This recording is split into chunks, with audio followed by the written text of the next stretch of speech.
Hey, yo! And what is up, gang? Thank you so much for joining me once again here on the channel today for another edition of Breaking News as the injury bug has reared his ugly fucking head. Once again, Samoa Joe and Xavier Woods injured over the weekend. We are going to talk about that, and we are going to weigh in our opinion on the Sexy Star Rosemary situation, which we have not talked about yet on this channel, and we will do it all right here and right now on the Sledgehammer Wrestling Show. Let's do it!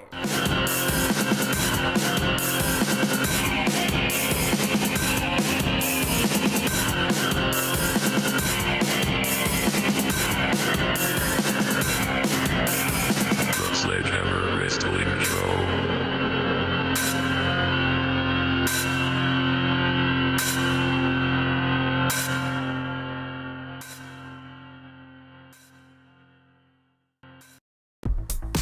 This video is sponsored in part by Clutch Chairs. Clutch Chairs is the ultimate gaming chair and is the official game chair of the WWE and offers a wide selection of chairs featuring WWE superstar logos. Click our exclusive link in the description below to see if your favorite superstar has one or for more information. Clutch Chairs. Level up your comfort. Alright, gang. Thank you so much for joining me once again here on the channel. This is the Sledgehammer Wrestling Show. My name is Nick Nightmare. This guy right here is the World Heavyweight Champion of Microphones, Blue the Snowball, and we are here to cover our breaking news on this Wednesday, August the 30th, 2017, and it's a very sad day for me because it is the last day of my vacation, and I am trying to enjoy myself and make the most of this very last 24 hours, and I intend to do just that. But before we get into all of that, it's time to go to work in this room right here and get you guys the news as we always do. Before we get started, I want to urge you guys, do not forget to check out the sponsor, Clutch Chairs, man. It does not cost 1 single cent for you to click the link in the description below just to check it out, and by doing so, you help support the show. That is the absolute best way you can do that, along with subscribing to the show. If you're not part of the Sledgehammer Club already, please feel free to join the family, and as always, like and share this video if you dig it, and don't forget to show it to all your friends. Let's grow this family as big as we can, because the Sledgehammer Wrestling Show is taking over YouTube. So now that we've done all that shameless plugging, and I thank you for dealing with me through all of that, because we do have to try to make some money over here, you know. Let's get into the news, even though this crazy dog is barking upstairs like a fucking maniac, and we are going to try to talk over the barking and not allow that to disrupt this beautiful, beautiful, beautiful video that I am making for you guys. So, to the news! Let's do this, everybody. Xavier Woods. When you saw Xavier Woods this week, he was wearing a very amusing "it's sore" sign around his neck. And that is because he tweaked his leg. And let's hit the board and give you guys the official story. Though he hurt his left knee at SmackDown's house show on Monday night, it appears that Xavier Woods has gotten relatively good news on his injury. Woods was asked about the injury during a live stream on his Up Up Down Down YouTube channel yesterday and revealed that he has suffered an MCL sprain. Becky Lynch, who was part of this broadcast, said she had the same type of injury recently and has recovered after about a month of wrestling through it. How soon Woods would be able to return would depend on the severity of the sprain. He was on SmackDown despite the injury last night and accompanied Big E and Kofi Kingston in their match against the Usos. He wore a knee brace and a sign that said "it's sore" during their entrance, like I just told you.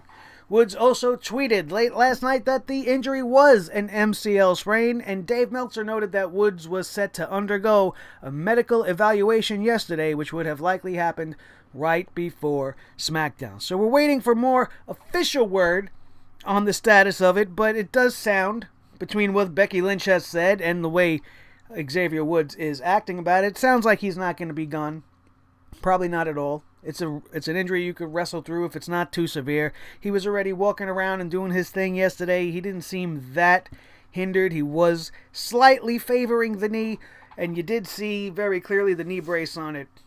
But we'll have to wait and see what the final results are. I don't expect Xavier Woods to be missing any time at all.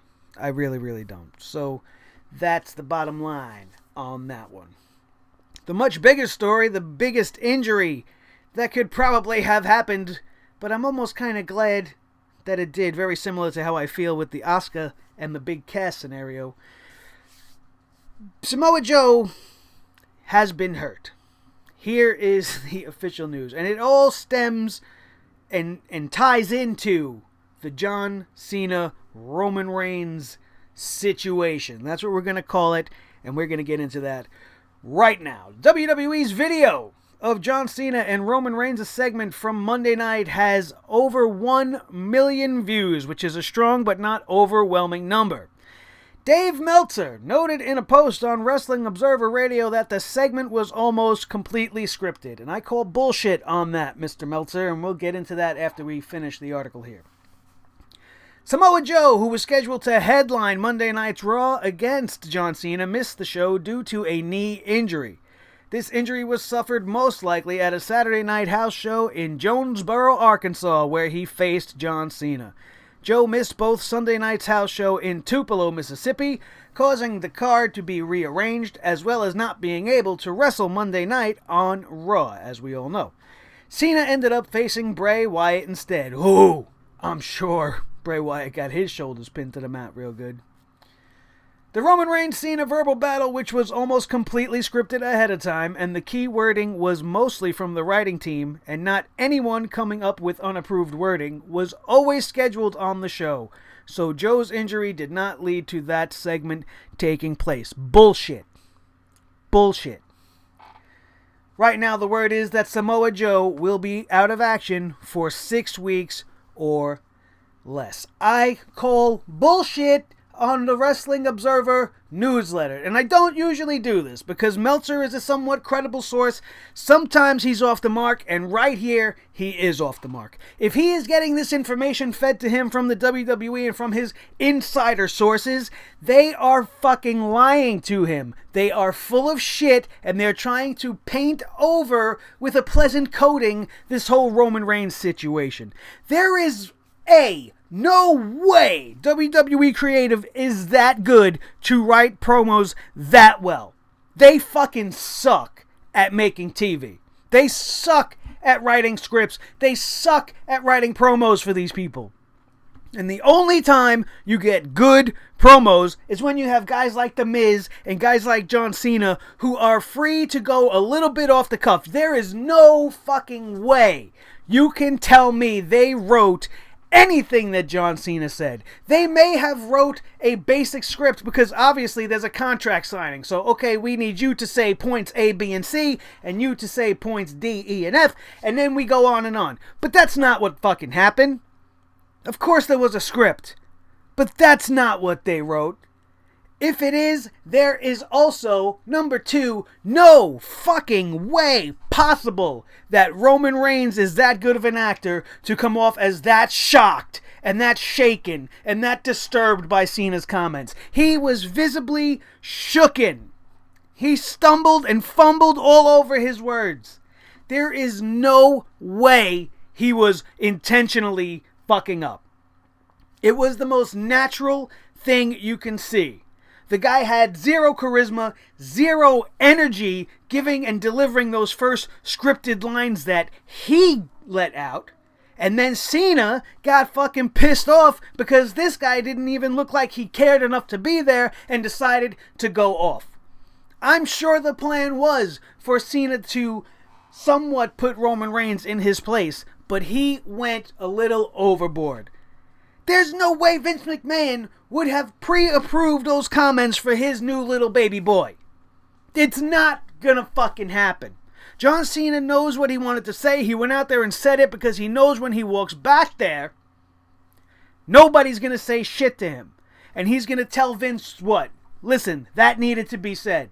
The kid dropped the ball from the first word out of his mouth. I had to amp it up. I had to make it seem better. I had to make it seem more real. Come on. Don't fucking tell me that the idiots in the WWE creative who just, yes, Mr. McMahon, whatever you want, sir, we'll write this and we'll write... No fucking way they came up with that. No way. And no way he is that good at being that bad. He's not acting bad. He just couldn't do it. He is not on the level of this guy. You could visibly see the discomfort in Kurt Angle's face over John Cena's shoulder. If he knew what was being said, he would not have looked so uncomfortable. If this was a scripted moment. I'm sorry, Dave. You're wrong on this, buddy.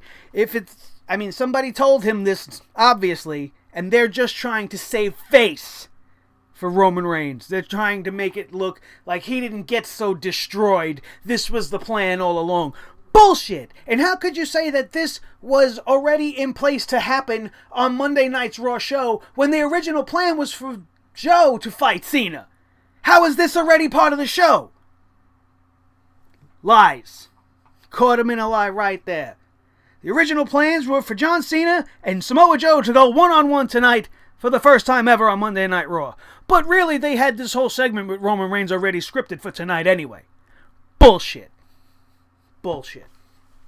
That's my thoughts about that. Unfortunately, Samoa Joe's injury kind of comes at a good time because I think they're going to fuck him up.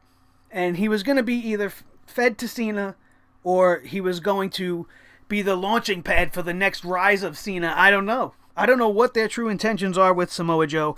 He deserves to be handled very delicately, and it's a very, very good character, and it deserves proper attention and proper nurturing, and it will become one of the biggest things in the company. He will reach Brock Lesnar status quicker than later if you do everything properly. The only legit badass you have on that roster outside of Lesnar and Strowman. That's it. You have the keys to the kingdom in Samoa Joe. It all depends where they go with it. And this time out, this 6 weeks, is going to make everybody miss him. It's going to make people who love him want to see him more. And his return, which will most likely be happening pre-Survivor Series, is going to be fucking out of this world. So, bad and good for Samoa Joe. I'm sure he was looking forward to his first ever main event with John Cena to show the world that he's just as good as John Cena, probably 1,000,001 times better. How dare I even say just as good? He's 1,000,001 times better than John Cena. They came up together. There's a good history between each other. It's a rivalry. It's a feud that everybody wants to see. So I look forward to seeing it. But this time away, during this little clusterfuck section of WWE Creative where they really have no fucking clue what they're doing on both shows, Raw's the better of the two at the moment, for once, but they still have no fucking idea what they're doing anywhere. It's good for Joe to be out of the equation right now so they can really maybe take their time and think about the proper way to bring him back and put him in the proper place. We'll have to wait and see. Finally today, you guys, I am going to weigh in on the situation that happened between Sexy Star and Rosemary. This was all over the place this week.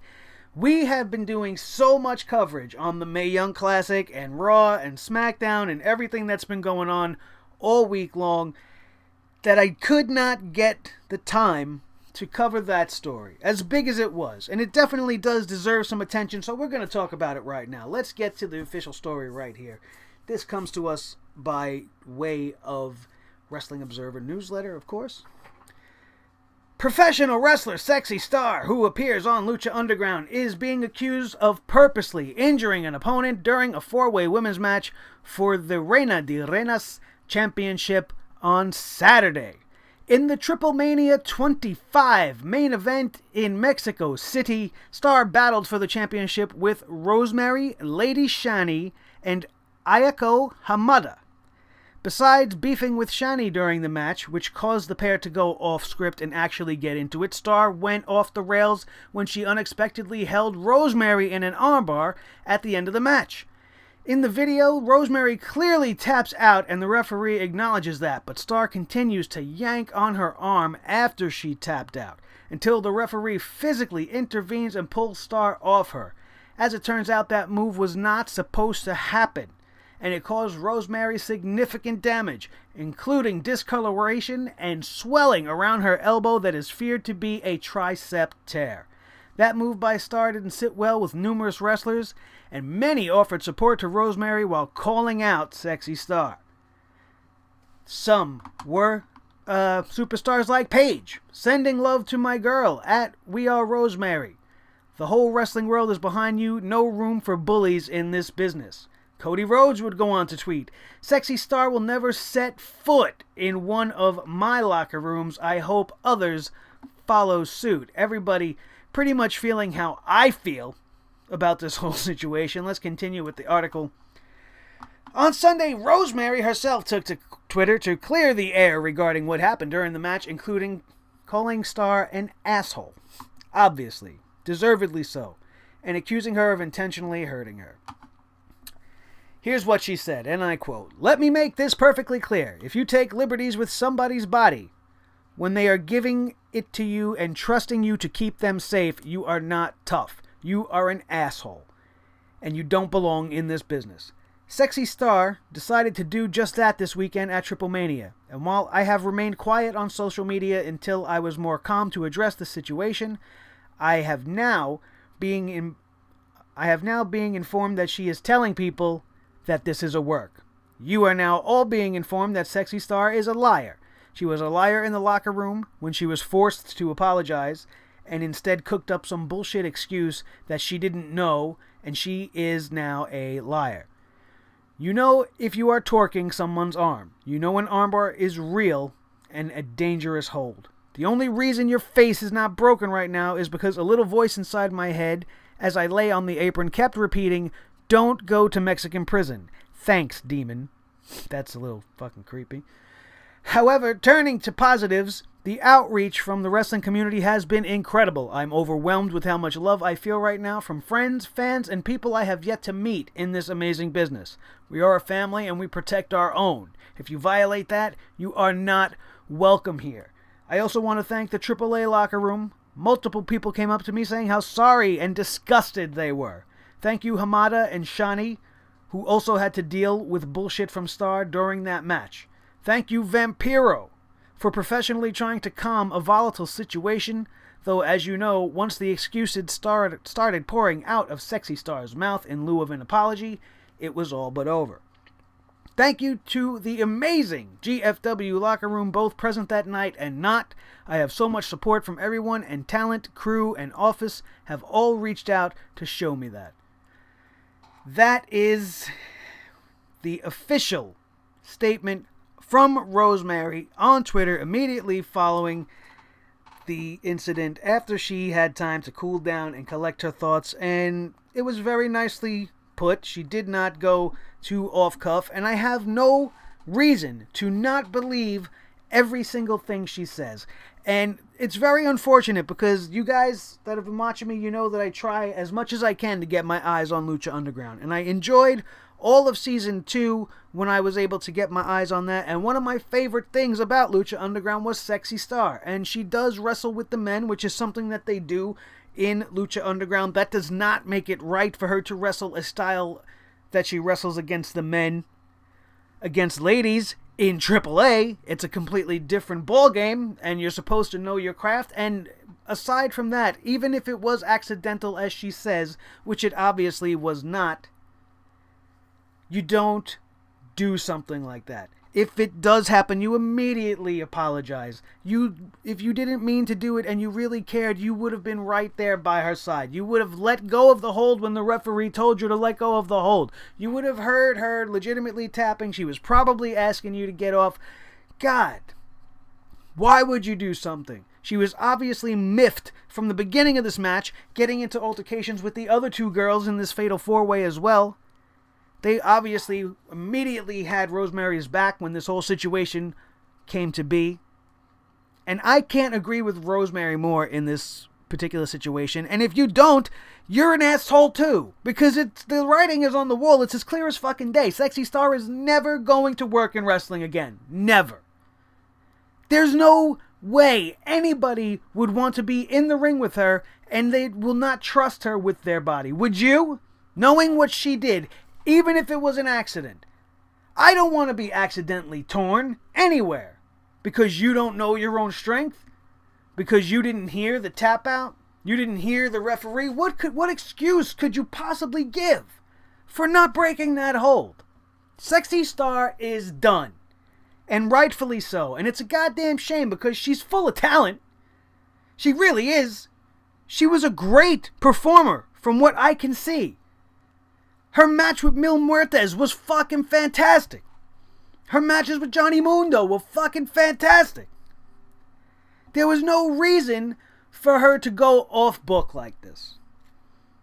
There is no reason. I can't state it enough. There is no possible explanation you could give me to say, oh, well, you know what, maybe she was justified in breaking her arm. According to reports from everybody and the way she's getting an outpouring of support, Rosemary's a great girl.